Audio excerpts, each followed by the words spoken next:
પછી ગણિત હોય, ઇતિહાસ હોય, ભૂગોળ હોય, અને જ્યાં થાય ત્યાં આ વસ્તુનો ઉપયોગ કરીને આપણે વિષયને જો ભણાવીએ તો જ્ઞાન પ્રાપ્તિ તો ચોક્કસ થશે, બાળકોને મનોરંજન પણ મળશે અને એ વિષયનો ભાર લાગશે નહીં.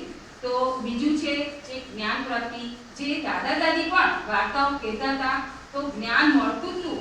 મનોરંજન મુખ્ય વસ્તુ તો ખરી, પણ આ બધી જ વસ્તુ દાદા દાદીની વાર્તાઓમાં એમને પ્રાપ્ત થતું. આપણે જોયું આગળ કે વિષ્ણુ શર્માએ પેલા રાજકુમારોની વાર્તાના માધ્યમથી તૈયાર કર્યા. તો વાર્તાઓ બાળકોને જ્ઞાન પ્રાપ્તિ પણ આપે છે.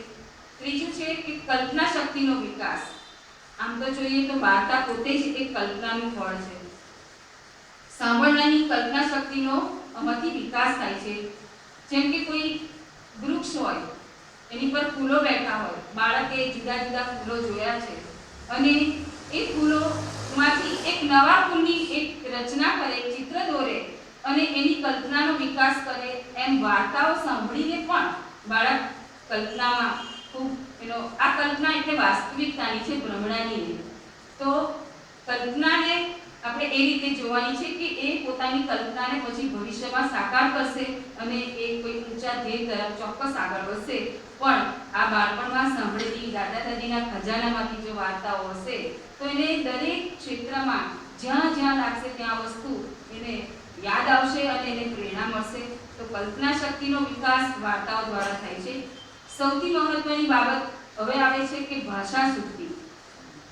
આપણે બાળકોને આજે આના માટે બહુ અહીંયા પણ આ મંચ પણ માતૃભાષાનું જતન કરી રહ્યો છે. એટલે વાર્તાના માધ્યમ દ્વારા ભાષા શુદ્ધિ, કારણ કે દાદા દાદી મોટે ભાગે જે વાર્તાઓ કહેતા એ માતૃભાષામાં તો કહેતા, પણ વાર્તામાં આવતા જે શબ્દ સમૂહ હોય, વાક્યો હોય, વાક્ય સમૂહ હોય, એનાથી બાળકની જે ભાષા છે એ સ્પષ્ટ, જોરદાર અને એકદમ અસર બને છે.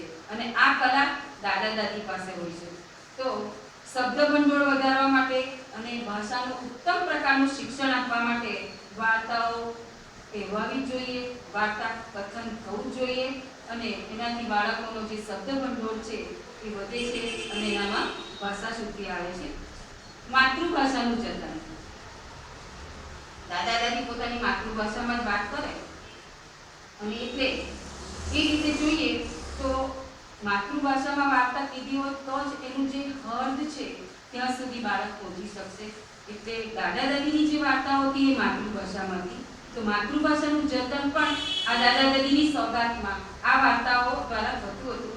અને વાર્તાઓ જે કહેતા એમાં માતૃભાષાનું જતન ચોક્કસપણે થાય.